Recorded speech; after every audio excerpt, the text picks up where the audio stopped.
looking ahead, when you spoke about it depends not just about our country but other countries, is there a situation, putting the bubbles aside, they're sort of very bespoke arrangements, that we might be open to 50, 60, 70 countries, a big list that are okay, and then a whole lot of lists that are sort of not great and you've got to quarantine, and then others you just can't go to?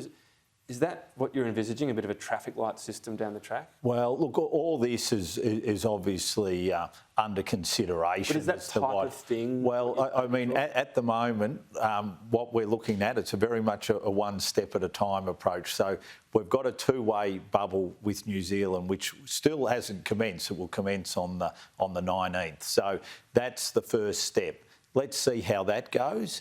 Then we've got some other countries who are keen to talk to us about having bubbles, and Singapore is one of those. So I think then let's assess as to what arrangement you might be able to put in place. But these sorts of ideas, I mean, you must be already trying to plan ahead for different ways to do this. Oh, there's planning taking place, but I go back to that first point that I made. We're in a pandemic.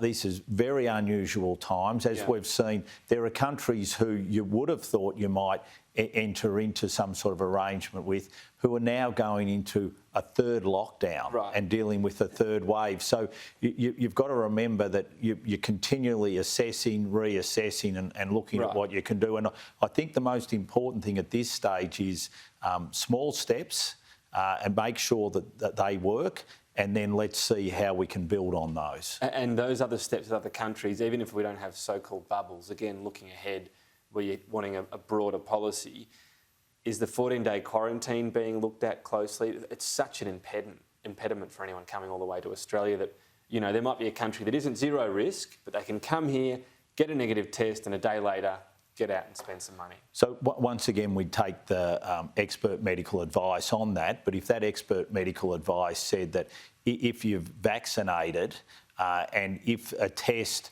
was held in the first 24 hours, and that became a fairly reliable indicator that you're not going to be spreading the virus when you're here in Australia, well then, yeah, absolutely. It's not zero risk, is it? That's the thing. Are we going to get away from this sort of zero risk to we've got a certain proportion of the population vaccinated, it's not a terrible country, we're willing to wear some risk on this? Yeah, it won't be zero risk because, as you've seen from returning Australians, there's no zero risk. People are coming back to Australia with the COVID-19, and we've got to be able to deal with this. And that's why we've always said, especially how important it is when it comes to your contact tracing and your testing, to be able to deal with those situations, because you can't have zero risk. The next vaccine we could get is Novavax. My understanding is we get that from Europe. Could that be blocked the same way AstraZeneca has been? Well, the European Union have put in an export restriction mechanism, and so there is the ability now that they've got that mechanism in place for them to be able to block vaccines.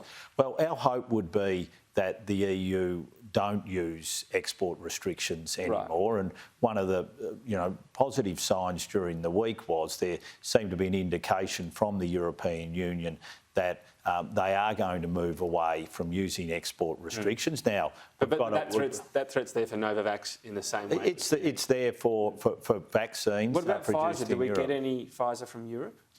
So we can get Pfizer from Europe. So one of the things that the European Union have said is where companies are honouring all their contractual arrangements within Europe, so meeting all the supply needs there. That's the reason. So that seems to be one of the reasons that they're putting forward. We do get some Pfizer from Europe. Is that happening? Yes. So we do get some Pfizer from Europe, but because so if they fall behind, that could be another issue. Well, I mean, it's this is why the government's decision to produce here in Australia was so important, and that vaccine right now can't be used for. Well, half the population. But it can be used for over 50s, and as the medical experts have quite clearly told us, that's the part of our population that we want to protect in the first instance, and that's why we've rolled out the vaccine for that part of the population. Just finally,